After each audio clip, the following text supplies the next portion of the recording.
رسول کریم صلی اللہ علیہ وآلہ وسلم کو پوری تفصیل سے بتایا گیا کہ ایک عورت بڑی تیز رفتار اونٹنی پر ابو سفیان کے نام پیغام اپنے بالوں میں چھپا کر لے گئی ہے، اسے ابھی راستے میں ہونا چاہیے تھا۔ رسول کریم صلی اللہ علیہ وآلہ وسلم نے اسی وقت حضرت علی رضی اللہ عنہ اور حضرت زبیر رضی اللہ عنہ کو بلا کر اس عورت کی اور اس کی اونٹنیوں کی نشانیاں بتائیں اور انہیں اس عورت کو راستے میں پکڑنے کو بھیج دیا۔ حضرت علی رضی اللہ عنہ اور حضرت زبیر رضی اللہ عنہ کے گھوڑے عربی نسل کے تھے اور انہوں نے اسی وقت گھوڑے تیار کیے اور ایڑے لگا دی۔ اس وقت سورج غروب ہو رہا تھا، دونوں شہسوار مدینے سے دور نکل گئے تو سورج غروب ہو گیا۔ اگلے دن کا سورج طلوع ہوا تو حضرت علی رضی اللہ عنہ اور حضرت زبیر رضی اللہ عنہ کے گھوڑے مدینہ میں داخل ہوئے۔ ان کے درمیان ایک اونٹنی تھی جس پر ایک عورت سوار تھی۔ مدینہ کے کئی لوگوں نے اس عورت کو پہچان لیا، اسے رسول کریم صلی اللہ علیہ وآلہ وسلم کے پاس لے گئے۔ اس کے بالوں سے جو پیغام نکالا گیا تھا وہ حضور صلی اللہ علیہ وآلہ وسلم کے حوالے کیا گیا۔ آپ صلی اللہ علیہ وآلہ وسلم نے پیغام پڑھا تو چہرہ لال ہو گیا۔ یہ بڑا ہی خطرناک پیغام تھا۔ اس عورت نے اقبال جرم کر لیا اور پیغام دینے والے یہودی کا نام بھی بتا دیا۔ رسول اکرم صلی اللہ علیہ وآلہ وسلم نے اس عورت کو سزائے موت دے دی، لیکن یہودی اس کے گھر سے غائب ہو گیا تھا۔ اگر یہ پیغام مکہ پہنچ جاتا تو مسلمانوں کا انجام بہت برا ہوتا۔ مکہ پر فوج کشی کی قیادت رسول اللہ صلی اللہ علیہ وآلہ وسلم فرما رہے تھے۔ رسول اللہ صلی اللہ علیہ وآلہ وسلم نے تیاریوں کا جائزہ لیا اور کوچ کا حکم دے دیا۔ اس اسلامی لشکر کی تعداد 10,000 پیادہ اور سوار تھی۔ اس لشکر میں مدینہ کے ارد گرد کے وہ قبیلے بھی شامل تھے جو اسلام قبول کر چکے تھے۔ مورخین نے لکھا ہے کہ یہ لشکر مکہ جا رہا تھا تو راستے میں 2-3 قبیلے اس لشکر میں شامل ہو گئے۔ تقریباً تمام مسلم اور غیر مسلم مورخوں نے لکھا ہے کہ رسول خدا صلی اللہ علیہ وآلہ وسلم کی قیادت میں اس لشکر کی پیش قدمی غیر معمولی طور پر تیز تھی اور یہ مسلمانوں کا پہلا لشکر تھا جس کی نفری 10,000 تک پہنچی تھی۔ یہ لشکر مکہ کے شمال مغرب میں ایک وادی مر الظہر میں پہنچ گیا جو مکہ سے تقریباً 10 میل دور ہے۔ اس وادی کا ایک حصہ وادی فاطمہ کہلاتا ہے۔ رسول اکرم صلی اللہ علیہ وآلہ وسلم اس مقصد میں کامیاب ہو چکے تھے کہ اہل مکہ کو اسلامی لشکر کی آمد کی اطلاع نہ ہو۔ اب خبر ہو بھی جاتی تو کوئی فرق نہیں پڑتا تھا۔ اب قریش دوسرے قبیلوں کو مدد کے لیے بلانے نہیں جا سکتے تھے۔ رسول اکرم صلی اللہ علیہ وآلہ وسلم نے کسی نہ کسی بہروپ میں اپنے آدمی مکہ کے قریب گرد و نواح میں بھیج دیے تھے۔ تھوڑی دیر آرام کر کے اسلامی لشکر مکہ کی طرف چل پڑا۔ جوفا ایک مقام ہے جہاں لشکر کا ہراول دستہ پہنچا تو مکہ کی طرف سے چھوٹا سا ایک قافلہ آتا دکھائی دیا۔ اسے قریب آنے دیا گیا، دیکھا وہ قریش کا ایک سرکردہ آدمی عباس تھا جو اپنے پورے خاندان کو ساتھ لیے مدینہ کو جا رہا تھا۔ یہ وہ شخص تھا جس نے حضرت عباس رضی اللہ عنہ کے نام سے تاریخ اسلام میں شہرت حاصل کی۔ یہ آپ صلی اللہ علیہ وآلہ وسلم کے چچا حضرت عباس رضی اللہ عنہ بن عبد المطلب تھے۔ انہیں رسول اکرم صلی اللہ علیہ وآلہ وسلم کے حضور لے جایا گیا۔ کیوں عباس؟ رسول اکرم صلی اللہ علیہ وآلہ وسلم نے کہا، کیا تو اس لیے مکہ سے بھاگ نکلا ہے کہ مکہ پر قیامت ٹوٹنے والی ہے؟ خدا کی قسم مکہ والوں کو خبر ہی نہیں کہ محمد کا لشکر ان کے سر پر آ گیا ہے۔ عباس رضی اللہ عنہ نے کہا، اور میں تیری اطاعت قبول کرنے کو مدینہ جا رہا تھا۔ میری نہیں عباس، رسول خدا صلی اللہ علیہ وآلہ وسلم نے کہا، اطاعت اس اللہ کی قبول کرو جو وحدہ لا شریک ہے اور وہی عبادت کے لائق ہے، میں اس کا بھیجا ہوا رسول ہوں۔ حضرت عباس رضی اللہ عنہ نے اسلام قبول کر لیا۔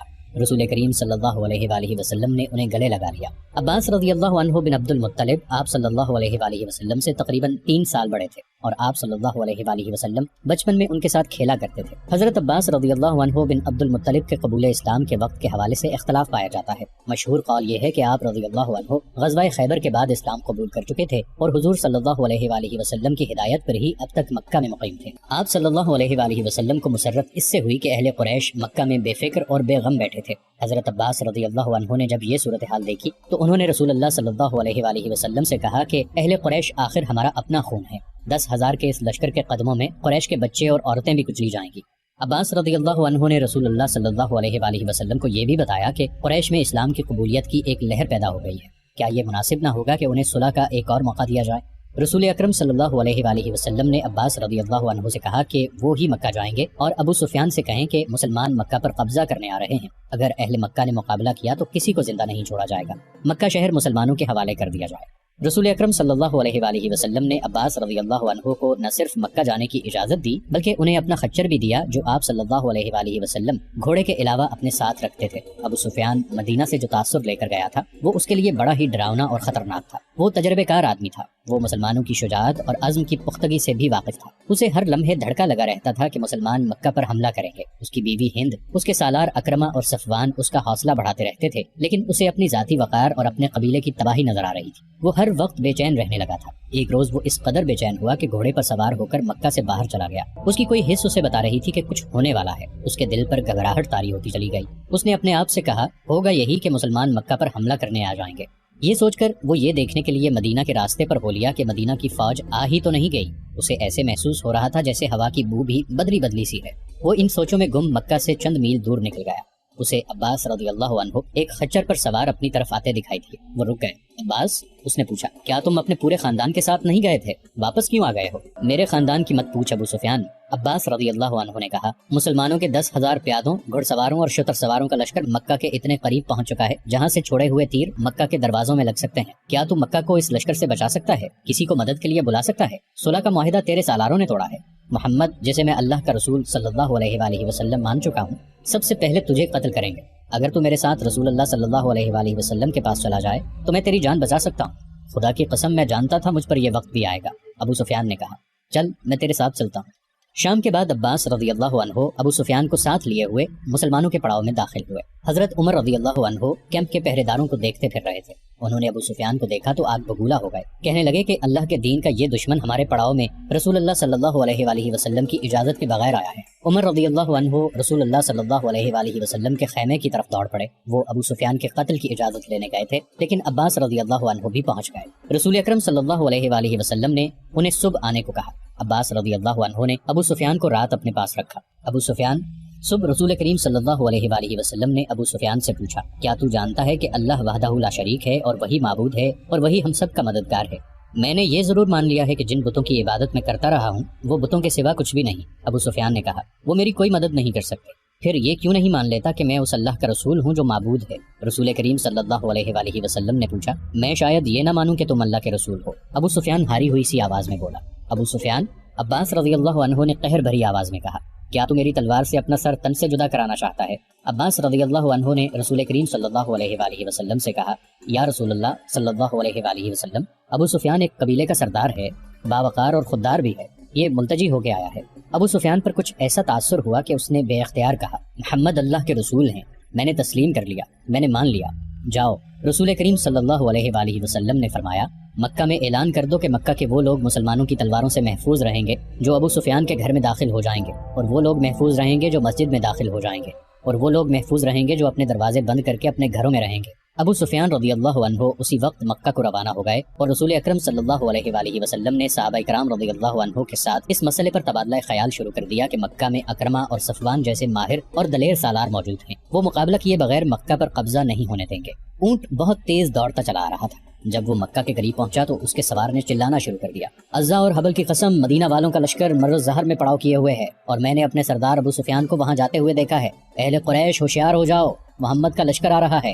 اس نے اونٹ کو روکا اور اسے بٹھا کر اترنے کی بجائے اس کی پیٹھ سے کود کر اترا۔ اس کی پکار جس نے سنی وہ دوڑا آیا۔ وہ گھبراہٹ کے عالم میں یہی کہے جا رہا تھا کہ مدینہ کا لشکر مر الزہر تک آ پہنچا ہے اور ابو سفیان کو اس لشکر کے پڑاؤ کی طرف جاتے دیکھا ہے۔ مکہ کے لوگ اس کے ارد گرد اکٹھے ہو چکے تھے۔ ابو حسنہ، ایک معمر آدمی نے اس سے پوچھا، تیرا دماغ صحیح نہیں یا تو جھوٹ بول رہا ہے؟ میری بات کو جھوٹ سمجھو گے تو اپنے انجام کو بہت جلد پہنچ جاؤ گے۔ شتر سوار ابو حسنہ نے کہا، کسی سے پوچھو ہمارا سردار ادھر کیوں گیا ہے؟ اس نے پھر چلانا شروع کر دیا، اے قبیلہ قریش، مسلمان اچھی نیت سے نہیں آئے۔ ابو حسنہ کا واویلا مکہ کی گلیوں سے ہوتا ہوا ابو سفیان رضی اللہ عنہ کی بیوی ہند کے کانوں تک پہنچا۔ وہ آگ بگولا ہو کر باہر آئی اور اس ہجوم کو چیرنے لگی جس نے ابو حسنہ کو گھیر رکھا تھا۔ ابو حسنہ، اس نے ابو حسنہ کا گریبان پکڑ کر کہا، میری تلوار محمد کے خون کی پیاسی ہے، تو میری تلوار سے اپنی گردن کٹوانے کیوں آ گیا ہے؟ کیا تو نہیں جانتا کہ جس پر تو جھوٹا الزام تھوپ رہا ہے وہ میرا شوہر اور قبیلے کا سردار ہے؟ اپنی تلوار گھر سے لے آ خاتون۔ ابو حسنہ نے کہا، لیکن تیرا شوہر آ جائے تو اس سے پوچھنا کہ وہ کہاں سے آیا ہے، اور تو کہتا ہے کہ محمد لشکر لے کر آیا ہے؟ ہند نے پوچھا۔ خدا کی قسم، ابو حسنہ نے کہا، میں وہ کہتا ہوں جو میں نے دیکھا ہے، اگر تو سچ کہتا ہے تو مسلمانوں کو موت ادھر لے کر آئی ہے، ہند نے کہا۔ ابو سفیان رضی اللہ عنہ واپس آ رہے تھے۔ اہل مکہ ایک میدان میں جمع ہو چکے تھے۔ رسول کریم صلی اللہ علیہ وآلہ وسلم کی پیش قدمی اب راز نہیں رہ گئی تھی، لیکن اب کوئی فرق نہیں پڑتا تھا۔ اہل قریش اب کسی کو مدد کے لیے نہیں بلا سکتے تھے۔ ابو سفیان رضی اللہ عنہ آ رہے تھے۔ لوگوں پر خاموشی طاری ہو گئی۔ ابو سفیان رضی اللہ عنہ کی بیوی ہند لوگوں کو دائیں بائیں دھکیلتی آگے چلی گئی۔ اس کے چہرے پر غضب اور قہر تھا اور اس کی آنکھوں سے جیسے شعلے نکل رہے تھے۔ ابو سفیان رضی اللہ عنہ نے لوگوں کے سامنے آ کر گھوڑا روکا۔ انہوں نے اپنی بیوی کی طرف توجہ نہ دی۔ اہل قریش، ابو سفیان رضی اللہ عنہ نے بلند آواز سے کہا، پہلے میری بات ٹھنڈے دل سے سن لینا، پھر کوئی اور بات کہنا۔ میں تمہارا سردار ہوں، مجھے تمہارا وقار عزیز ہے۔ محمد صلی اللہ علیہ وآلہ وسلم اتنا زیادہ لاؤ لشکر لے کر آئے ہیں جس کے مقابلے میں تم قتل ہونے کے سوا کچھ نہیں کر سکتے۔ اپنی عورتوں کو بچاؤ، اپنے بچوں کو بچاؤ، قبول کر لو اس حقیقت کو جو تمہارے سر پر آ گئی ہے۔ تمہارے لیے بھاگ جانے کا بھی کوئی راستہ نہیں رہا۔ ہمیں یہ بتا ہمارے سردار، ہم کیا کریں؟ لوگوں میں سے کسی کی آواز آئی، محمد صلی اللہ علیہ وآلہ وسلم کی اطاعت قبول کر لینے کے سوا اور کوئی راستہ نہیں۔ ابو سفیان رضی اللہ عنہ نے کہا، خدا کی قسم مسلمان ہمیں پھر بھی نہیں بخشیں گے۔ ایک اور آواز اٹھی، وہ اپنے مقتولوں کا بدلہ لیں گے، وہ سب سے پہلے تمہیں قتل کریں گے۔ احد میں تمہاری بیوی نے ان کی لاشوں کو چیرا پھاڑا تھا، ہند الگ کھڑی پھنکار رہی تھی۔ میں تم سب کی سلامتی کی ضمانت لے کر آیا ہوں۔ ابو سفیان رضی اللہ عنہ نے کہا، میں محمد صلی اللہ علیہ وآلہ وسلم سے مل کر آ رہا ہوں۔ انہوں نے کہا ہے کہ تم میں سے جو میرے گھر آ جائیں گے وہ مسلمانوں کے جبر و تشدد سے محفوظ رہیں گے۔ کیا مکہ کے سب لوگ تمہارے گھر میں سما سکتے ہیں؟ کسی نے پوچھا۔ نہیں، ابو سفیان نے کہا۔ محمد صلی اللہ علیہ وآلہ وسلم نے کہا ہے کہ جو لوگ اپنے گھروں سے باہر نہیں نکلیں گے اور ان کے دروازے بند رہیں گے ان پر بھی مسلمان ہاتھ نہیں اٹھائیں گے، اور جو لوگ خانہ خدا کے اندر چلے جائیں گے ان کو بھی مسلمان اپنا دوست سمجھیں گے۔ وہ دشمن صرف اسے جانیں گے جو ہتھیار لے کر باہر آئے گا۔ ابو سفیان رضی اللہ عنہ گھوڑے سے اتر آئے اور بولے، تمہاری سلامتی اسی میں ہے، تمہاری عزت اسی میں ہے کہ تم دوستوں اور بھائیوں کی طرح ان کا استقبال کرو۔ ابو سفیان، قریش کے مشہور سالار اکرمہ نے للکار کر کہا، ہم اپنے قبیلے کے قاتلوں کا استقبال تلواروں اور برچھیوں سے کریں گے، ہمارے تیر ان کا استقبال مکہ سے دور کریں گے۔ قریش کے دوسرے دلیر اور تجربہ کار سالار صفوان نے کہا، ہمیں اپنے دیوتاؤں کی قسم، ہم دروازے بند کر کے اپنے گھروں میں بند نہیں رہیں گے، حالات کو دیکھو اکرمہ۔ ابو سفیان رضی اللہ عنہ نے کہا، ہوش کی بات کرو صفوان، وہ ہم میں سے ہیں۔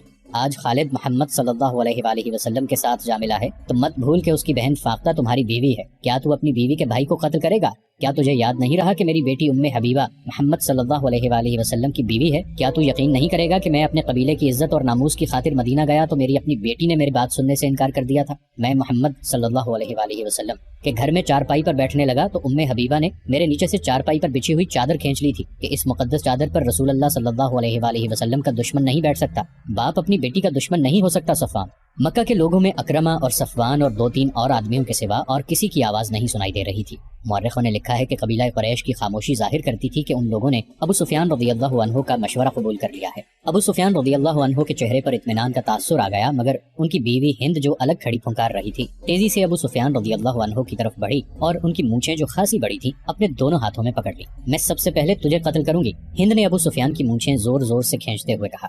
بزدل بوڑھے، تو نے قبیلے کی عزت خاک میں ملا دی ہے۔ اس نے ابو سفیان رضی اللہ عنہ کی مونچھیں چھوڑ کر ان کے منہ پر بڑی زور سے تھپڑ مارا اور لوگوں سے مخاطب ہو کر بولی، تم لوگ اس بوڑھے کو قتل کیوں نہیں کر دیتے ہو جو تمہیں مسلمانوں کے ہاتھوں ذلیل و خوار کرنے کی باتیں کر رہا ہے؟ مورخ مغازی اور ابن سعد لکھتے ہیں کہ ہند نے اپنے خامند کے ساتھ اتنا توہین آمیز سلوک کیا تو لوگوں پر سناٹا طاری ہو گیا۔ ابو سفیان رضی اللہ عنہ جیسے بت بن گئے ہیں۔ اکرمہ اور صفوان ان کے درمیان آ گئے۔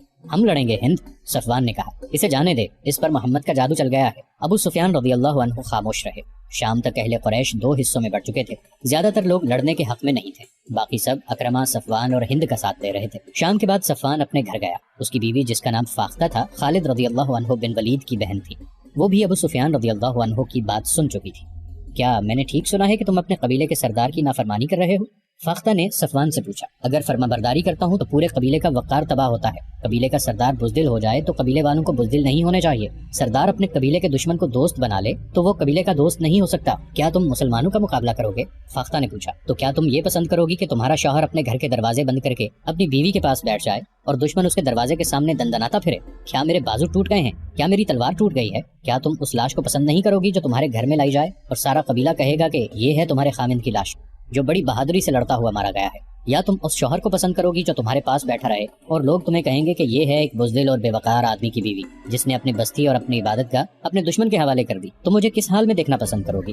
میں نے تم پر ہمیشہ فخر کیا ہے صفوان، فاختہ نے کہا۔ عورتیں مجھے کہتی ہیں کہ تمہارا خامند قبیلے کی آنکھ کا تارا ہے، لیکن اب حالات کچھ اور ہیں، تمہارا ساتھ دینے والے بہت تھوڑے ہیں۔ سنا ہے مدینہ والوں کی تعداد بہت زیادہ ہے اور اب میرا بھائی خالد بھی ان کے ساتھ ہے۔ تم جانتے ہو وہ لڑنے مرنے والا آدمی ہے۔ کیا تم مجھے اپنے بھائی سے ڈرا رہی ہو فاختہ؟ نہیں، فاختہ نے کہا، مجھے خالد مل جاتا تو میں اسے بھی یہی کہتی جو میں تمہیں کہہ رہی ہوں۔ وہ میرا بھائی ہے، وہ تمہارے ہاتھ سے مارا جا سکتا ہے، تم اس کے ہاتھ سے مارے جا سکتے ہو۔ تم ایک دوسرے کے مقابلے میں نہ آؤ، میں اس کی بہن اور تمہاری بیوی ہوں، لاش تمہاری ہو یا خالد کی میرا غم ایک جیسا ہوگا۔ یہ کوئی عجیب بات نہیں فاختہ، صفوان نے کہا، دشمنی ایسی پیدا ہو گئی ہے کہ باپ بیٹے کا اور بھائی بھائی کا دشمن ہو گیا ہے۔ اگر میں تمہارے رشتے کا خیال رکھوں تو تم میرے رشتے کا خیال نہ رکھو، فاختہ نے اس کی بات کاٹتے ہوئے کہا۔ قبیلے کا سردار تمہیں کہہ رہا ہے لڑائی نہیں ہوگی، محمد کی اطاعت قبول کر لیں گے، پھر تم لڑائی کا ارادہ ترک کیوں نہیں کر دیتے؟ تمہارے ساتھ بہت تھوڑے آدمی ہوں گے۔ میں اطاعت قبول کرنے والوں میں سے نہیں ہوں، صفوان نے کہا۔ پھر میری ایک بات مان لو، فاختہ نے کہا، خالد کے آمنے سامنے نہ آنا، اسے میری ماں نے جنم دیا ہے، ہم دونوں نے ایک ماں کا دودھ پیا ہے، وہ جہاں کہیں بھی ہے بہن یہی سننا چاہتی ہے کہ اس کا بھائی زندہ ہے، میں بیوہ بھی نہیں ہونا چاہتی۔ صفوان، پھر اپنے بھائی سے جا کے کہو کہ مکہ کے قریب نہ آئے، صفوان نے کہا۔ وہ میرے سامنے آئے گا تو ہمارے رشتے ختم ہو جائیں گے۔